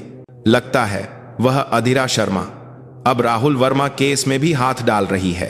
रिपोर्ट मिली है कि वह राहुल की बीवी से भी मिली है। अविनाश की आंखें ठंडी पड़ गईं। अब वह अधिरा को सिर्फ एक रुकावट नहीं बल्कि अपनी गर्दन पर लटकी तलवार मान रहा था। अब इसे शौकिया तरीके से नहीं निपटाना होगा। अधिरा शर्मा और राहुल वर्मा की बीवी दोनों को साफ कर दो, चाहे इसके लिए मुझे अपनी पूरी ताकत ही क्यों न लगानी पड़े। अगर इस बार नाकाम हुए तो अगला नंबर तुम्हारा होगा। अविनाश की आवाज बर्फ की तरह ठंडी थी। मालिक सिंह को अपनी रीढ़ में ठंडा पसीना महसूस हुआ और वह झुककर बोला, जी डायरेक्टर साहब, इस बार उन्हें बिना कोई निशान छोड़े खत्म कर दूंगा। उस रात सिद्धार्थ के ऑफिस में अधिरा और सिद्धार्थ ने राहुल वर्मा के हार्ड ड्राइव का पासवर्ड तोड़ने में सफलता पाली थी। उसके अंदर एक नर्क का मंजर था। अविनाश पांडे द्वारा हिमालय बिल्डर्स से ली गई रिश्वत का ब्यौरा, फर्जी खाते, सेक्स टेप और राहुल वर्मा की मौत से ठीक पहले मालिक सिंह के साथ हुई बातचीत की रिकॉर्डिंग फाइल। तो क्या डायरेक्टर साहब ने आपको मुझे मारने के लिए कहा है? चुप कर पत्रकार, दुनिया कितनी खतरनाक है यह तुझे पता होना चाहिए। अगर शांति से मान गया तो आराम से भेज देंगे। आखिरी पहेली का टुकड़ा मिल गया था। अविनाश पांडे ने हत्या का आदेश दिया था, इसका स्पष्ट सबूत। तभी अधिरा का फोन जोर जोर से बजने लगा। फोन सुनीता का था। हेलो दीदी, मुझे बचाइए, बाहर कोई दरवाजा तोड़कर अंदर आने की कोशिश कर रहा है, ये गुंडे हैं। फोन पर दरवाजे को लात मारने की आवाज और आदमियों की गालियां सुनाई दे रही थीं। मालिक सिंह के शिकारी कुत्ते हरकत में आ गए थे। छिप जाओ, अलमारी में या बिस्तर के नीचे, फौरन। अधिरा चिल्लाते हुए अपनी जगह से उठी। उसने हार्ड ड्राइव सिद्धार्थ को सौंपा और एक काली तेंदुए की तरह अंधेरे में भाग गई। गाड़ी का स्पीडोमीटर पागलों की तरह ऊपर चढ़ रहा था। उसकी आंखों में सिर्फ एक ही लक्ष्य था, एक निर्दोष मां, बेटी को बचाना और उन जानवरों को सजा देना। नोएडा की ओर जाने वाला हाईवे घने अंधेरे में डूबा हुआ था। अधिरा शर्मा ने एक्सीलरेटर को पूरी तरह दबा दिया। इंजन फटने की हद तक शोर कर रहा था, लेकिन यह उसके दिल की धड़कन के सामने एक फुसफुसाहट जैसा था। देर नहीं होनी चाहिए। उसने स्टीयरिंग व्हील को कसकर पकड़ा और ब्लूटूथ ईयरफोन से सिद्धार्थ को निर्देश दिए, समीर को फोन करो, लेकिन सुनीता जी का सही पता मत देना। पास के किसी दूसरे मोहल्ले का पता दो और कहो कि वहां कोई गंभीर वारदात हुई है। पुलिस के अंदर अविनाश पांडे के आदमी हो सकते हैं, हमें समय चाहिए। ठीक है, ध्यान रखना अधिरा। सिद्धार्थ की आवाज में सच्ची चिंता थी। जब अधिरा सुनीता के घर वाले पुराने मोहल्ले में पहुंची तो उसने गाड़ी की लाइट बंद कर दी और गली के कोने में गाड़ी खड़ी कर दी। तीसरी मंजिल पर सुनीता के घर की बत्तियां बंद थीं, लेकिन दरवाजा पहले ही टूट चुका था। वे अंदर घुस चुके थे। अधिरा बिना आवाज किए गाड़ी से उतरी और इमारत के गैस पाइप को पकड़कर एक पल में दूसरी मंजिल की बालकनी पर चढ़ गई। सेना में सीखी गई घुसपैठ की तकनीक एक बार फिर काम आई। वह दूसरी मंजिल की खिड़की से इमारत में दाखिल हुई और चुपचाप सीढ़ियां चढ़ने लगी। तीसरी मंजिल के कॉरिडोर में टूटे हुए दरवाजे के पार से सुनीता की चीख, बच्ची के रोने और आदमियों की गंदी आवाजें आ रही थीं। हार्ड ड्राइव कहां छिपाई है, जल्दी बता, वरना तेरी बेटी की गर्दन पहले टूटेगी। यह एक्शन लीडर राकेश की आवाज थी। अधिरा ने अब और इंतजार नहीं किया। उसने जूते उतारे और कॉरिडोर के अंत से दौड़ते हुए टूटे दरवाजे से अंदर छलांग लगा दी। अंदर का कमरा तहस नहस था। 3 हट्टे कट्टे आदमी सुनीता के बाल पकड़े हुए थे और राकेश रोती हुई छोटी बच्ची की गर्दन पकड़कर धमका रहा था, वह हाथ फौरन हटाओ। अधिरा की आवाज बर्फ से भी ज्यादा ठंडी थी। उसके अचानक आने से गुंडे एक पल के लिए घबरा गए। राकेश ने जल्द ही एक नीच मुस्कान के साथ कहा, हाँ, खुद चलकर मौत के मुंह में आ गई। अच्छा हुआ, दोनों को एक साथ निपटा देंगे। जैसे ही राकेश ने बच्ची को जमीन पर फेंका और चाकू निकाला, अधीरा हरकत में आ गई। उसने कमरे की मेज को लात मारकर राकेश की तरफ धकेल दिया। जब राकेश मेज से बच रहा था, अधीरा ने सुनीता को पकड़े हुए एक गुर्गे के पीछे जाकर उसकी गर्दन पर कोहनी से वार किया और उसे गिरा दिया। ये पागल औरत! बचे हुए 2 लोग एक साथ उस पर झपटे। अधीरा ने सोफे का कुशन उठाकर एक के चेहरे पर फेंका ताकि उसे कुछ न दिखे और दूसरे के पेट में घुटने से वार किया। जैसे ही वह आदमी दर्द से झुका, अधीरा ने उसका सिर पकड़कर दीवार पर दे मारा। पलक झपकते ही 2 लोग ढेर हो गए, लेकिन तभी उसे अपनी पीठ के पीछे एक खौफनाक ठंडक महसूस हुई। मर! राकेश का चाकू उसकी कमर की तरफ बढ़ा। अधीरा ने सहज रूप से खुद को घुमाया, लेकिन चाकू से पूरी तरह नहीं बच सकी। सरर! तेज धार वाले चाकू ने उसकी बाईं बांह पर एक गहरा घाव बना दिया। उसके ट्रैकसूट की आस्तीन तेजी से खून से भीगने लगी। इस लड़ाई की शुरुआत से यह उसकी पहली चोट थी। उफ! अधीरा ने दर्द सहते हुए पीछे हटी। खून की गंध से उत्साहित राकेश पागलों की तरह हंसा। कैसा लगा? खून देखकर अब होश आया? तू भी कोई बड़ी चीज नहीं है। उसने फिर से चाकू पकड़ा और हमला किया, लेकिन वह नहीं जानता था एक घायल शिकारी कितना ज्यादा खतरनाक होता है। अधीरा की आंखें दर्द से धुंधलाने के बजाय पहले से कई गुना ज्यादा ठंडी और क्रूरता से चमक रही थीं। तुमने हद पार कर दी। अधीरा ने बहते खून की परवाह किए बिना नीचे झुककर राकेश की तरफ छलांग लगाई। उसने राकेश के चाकू वाले हाथ को अपनी घायल बांह से पकड़ लिया। चाकू के उसकी बांह में धंसने का भयानक एहसास हुआ, लेकिन उसने हाथ नहीं छोड़ा, बल्कि और जोर से पकड़ लिया और अपने सही दाहिने हाथ से राकेश की ठुड्डी पर नीचे से ऊपर की ओर जोरदार मुक्का मारा। कड़ाक! एक भयानक आवाज के साथ राकेश का झबड़ा टूट गया। वह चीख भी नहीं पाया और पीछे गिर गया। अधीरा उसके ऊपर चढ़ गई और अपनी खून बहती बांह से उसका गला घोंटने लगी। मालिक सिंह कहाँ है? अविनाश पांडे कहाँ है? किसी गर्म सुरक्षित जगह पर बैठकर तुम जैसे कुत्तों को जान की बाजी लगाते देख रहे होंगे, है ना? अगर यह मामला बिगड़ा तो सारा इल्जाम तुम पर आएगा। हत्या की कोशिश, बच्चे पर हमला, तुम्हारी जिंदगी यहीं खत्म। क्या तुम्हें लगता है कि वे तुम्हारे लिए एक उंगली भी उठाएंगे?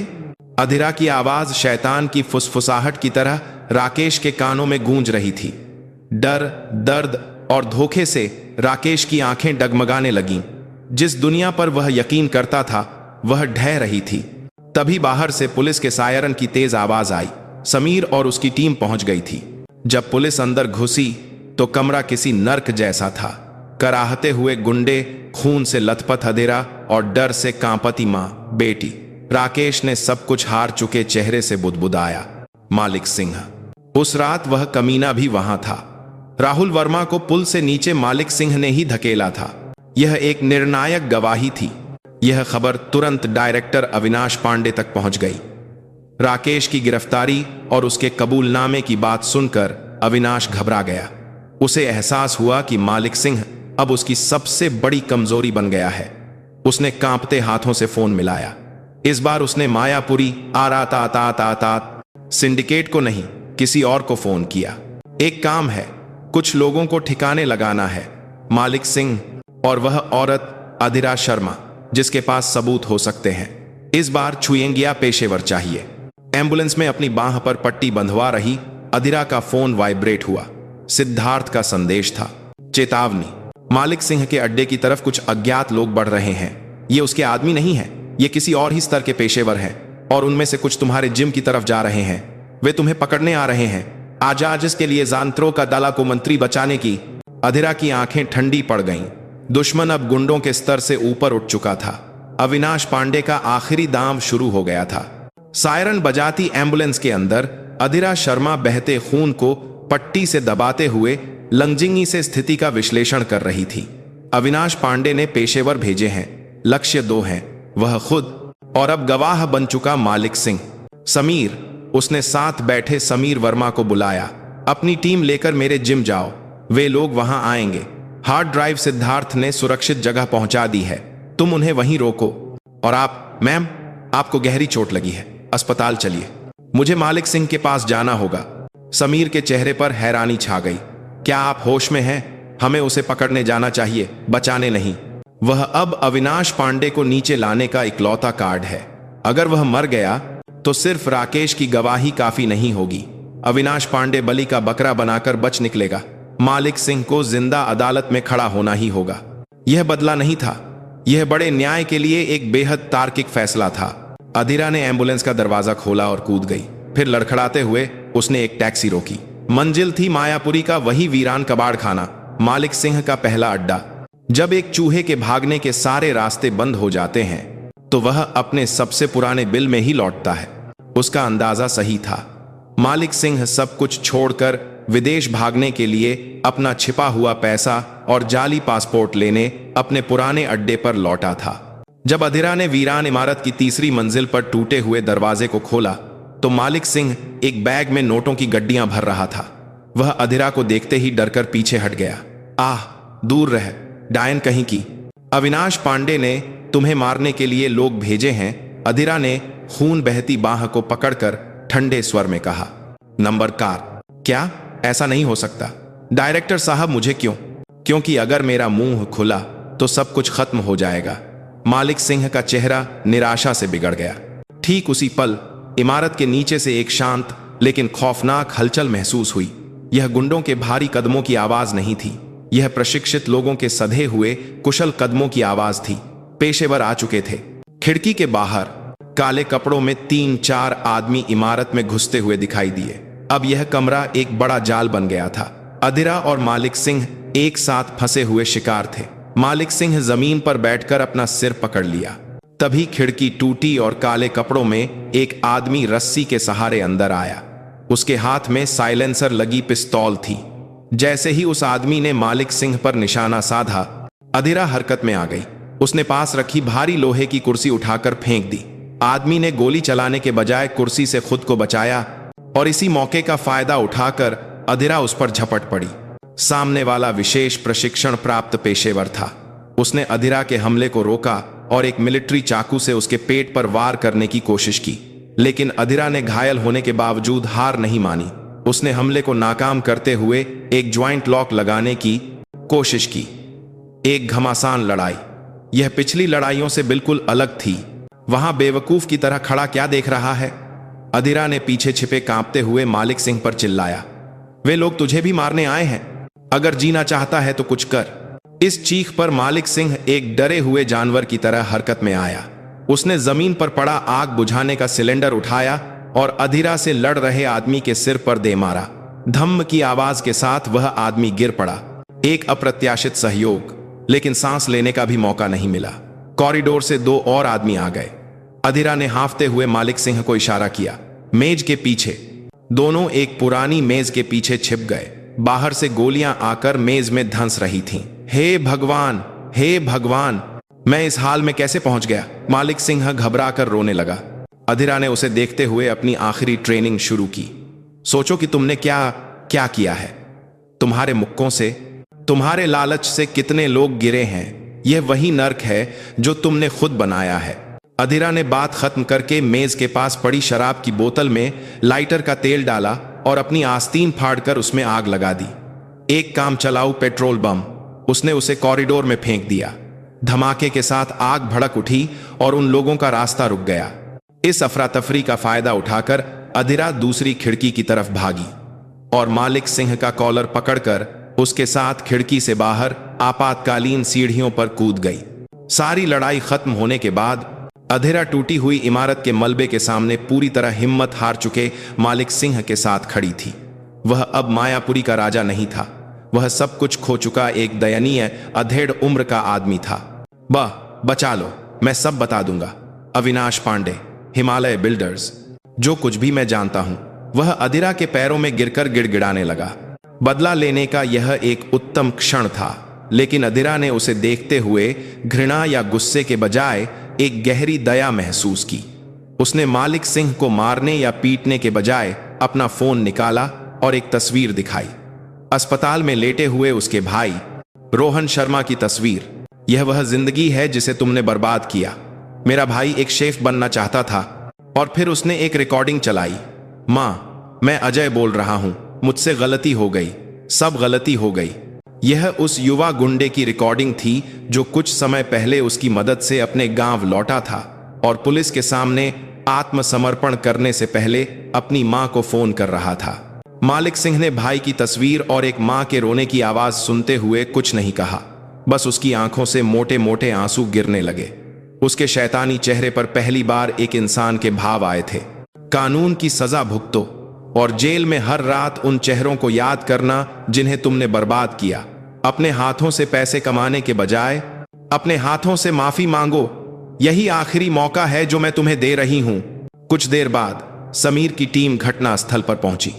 अधीरा ने सब कुछ हारकर रो रहे मालिक सिंह को चुपचाप उनके हवाले कर दिया। कुछ हफ्तों बाद धर्म क्षेत्र मरम्मत के बाद फिर से खुल गया। साफ कांच की खिड़की के पार से ट्रेनीज की जोरदार आवाजें गूंज रही थीं। अधीरा शर्मा का भाई रोहन अस्पताल से घर आ गया था। हालांकि उसकी बांह पर अभी भी प्लास्टर था, लेकिन वह एक छोटे से रेस्टोरेंट की रसोई में फिर से चाकू पकड़कर अनाड़ीपन से ही सही खाना बनाने लगा था। अधीरा अपने भाई की पीठ को एक गर्म मुस्कान के साथ देख रही थी। उसके पास कुछ पत्र आए। एक पत्र बिहार से अजय का था। उसने लिखा था कि उसने अपनी मां के साथ एक छोटा सा ढाबा शुरू किया है। दूसरे पत्र में राकेश ने लिखा था कि उसने पहली बार सोचा है कि एक इंसान की तरह जीना क्या होता है। अधीरा ने पत्र नीचे रखे और जिम के साफ आईने में खुद को देखा। चोट के निशान अभी भी थे, लेकिन उसके चेहरे पर अब अतीत का शैतान नहीं, बल्कि वर्तमान में जी रही एक गुरु की शांत मुस्कान थी। शायद यह दुनिया आदर्श नहीं थी, लेकिन उसने अपने तरीके से अपने धर्म के मार्ग पर चलते हुए उम्मीद के कुछ छोटे बीज बो दिए थे। 2 मौसम बीत गए। चिलचिलाती गर्मी की जगह अब सर्द हवाओं ने ले ली थी, जो दिल्ली में सर्दियों के आने का संकेत थीं। समय ने घावों को भर दिया था, गुस्से को शांत कर दिया था और नई उम्मीदों को जन्म दिया था। अधीरा शर्मा अपने जिम के ऑफिस में बैठकर छोटे से टीवी स्क्रीन को देख रही थी। स्क्रीन पर भारत को हिला देने वाले अविनाश पांडे गेट मामले की अंतिम सुनवाई का सीधा प्रसारण हो रहा था। कटघरे में खड़े पूर्व सीबीआई डायरेक्टर अविनाश पांडे का चेहरा कुछ महीनों की जेल से मुरझा गया था, लेकिन वह अब भी अपने ऊपर लगे आरोपों से इनकार कर रहा था। लेकिन मालिक सिंह और राकेश की गवाही और पत्रकार राहुल वर्मा की जान की कीमत पर मिले हार्ड ड्राइव के सबूतों के सामने उसकी सारी दलीलें खोखली थीं।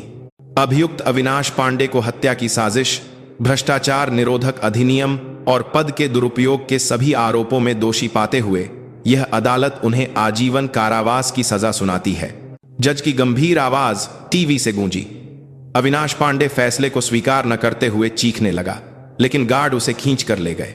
इसके बाद मालिक सिंह को उसके कबूलनामे और जांच में सहयोग के लिए 25 साल और राकेश को 15 साल की सजा सुनाई गई। एक बड़े दुष्ट गिरोह का अंततः कानून के नाम पर अंत हो गया। अधीरा ने रिमोट से टीवी बंद कर दिया। उसके चेहरे पर खुशी या संतुष्टि जैसे भाव नहीं थे, बस एक काम पूरा करने की शांति थी। उसके लिए यह जीत नहीं थी, यह बहुत सारे खून और आंसू बहाने के बाद मिला न्याय का एक टूटा हुआ टुकड़ा था। कोच, ऑफिस का दरवाजा खोलकर एक युवती ने सिर अंदर किया।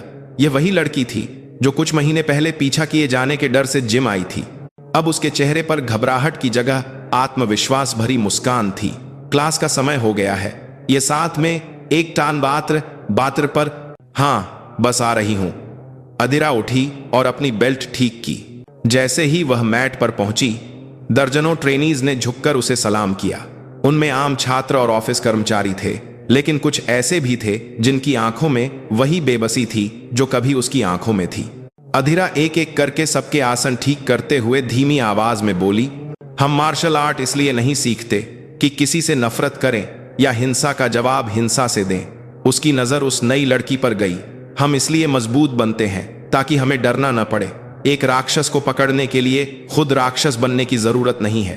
अपने अंदर के इको का काम के साथ संतुलन को साधना और किसी भी खतरे के सामने न हिलने की ताकत हासिल करना, यही हमारे इस धर्म के मार्ग पर चलने का कारण है। यह सिर्फ ट्रेनीज के लिए नहीं, बल्कि खुद के लिए भी एक संकल्प था। उस शाम साकेत की एक शांत गली में स्थित छोटे से रेस्टोरेंट रोहन का ढाबा में गर्मजोशी का माहौल था। यह रोहन का रेस्टोरेंट था जो अब मोहल्ले में काफी मशहूर हो गया था। चलो सब लोग यहां बैठो।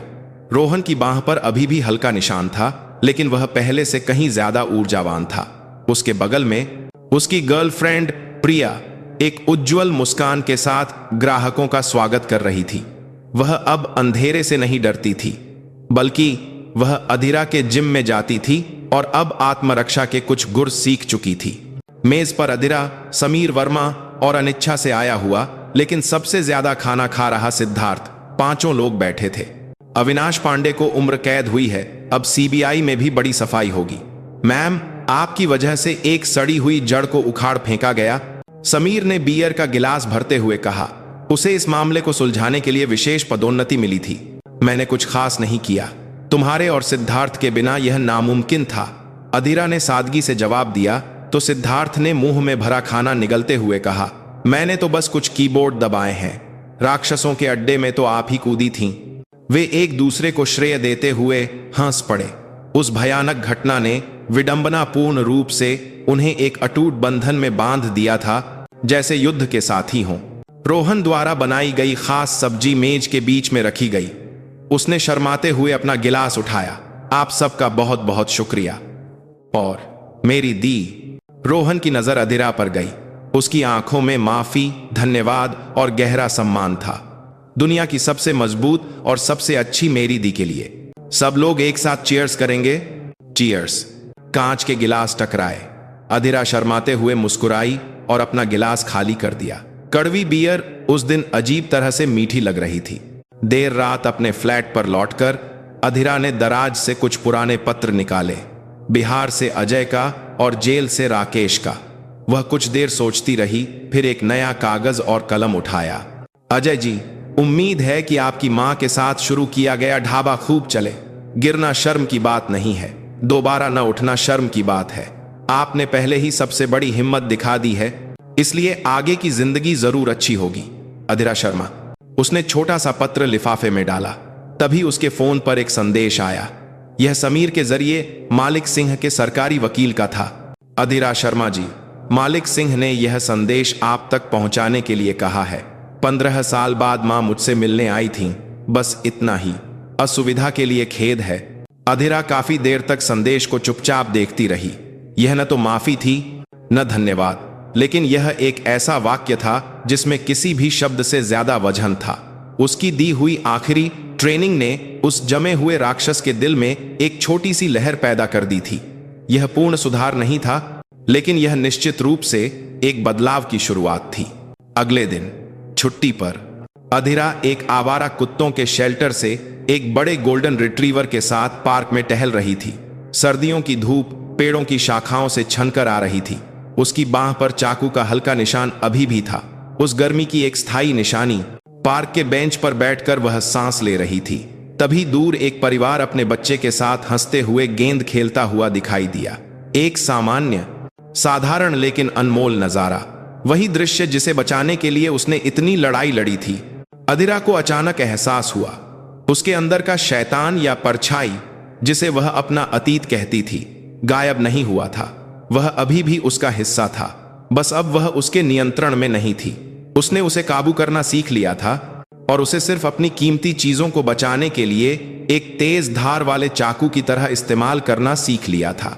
उसने महसूस किया कि ताकत सब कुछ नष्ट करने की शक्ति नहीं है। यह कीमती चीजों को बचाने, टूटी हुई चीजों को फिर से बनाने और अंधेरे में भी आगे बढ़ने का रास्ता बनाने की शक्ति है। उसने अपनी गोद में दुम हिला रहे रिट्रीवर के सिर को सहलाते हुए आसमान की ओर देखा। ठंडी लेकिन ताजी सर्दियों की हवा उसके फेफड़ों में भर गई।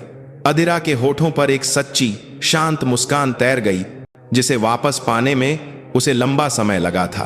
अब वह अपने धर्म के मार्ग पर अपने निशानों को भी अपनाकर चुपचाप अपना रास्ता चलती रहेगी, कभी अकेली, कभी घायल, लेकिन कभी न डगमगाने वाले कदमों से।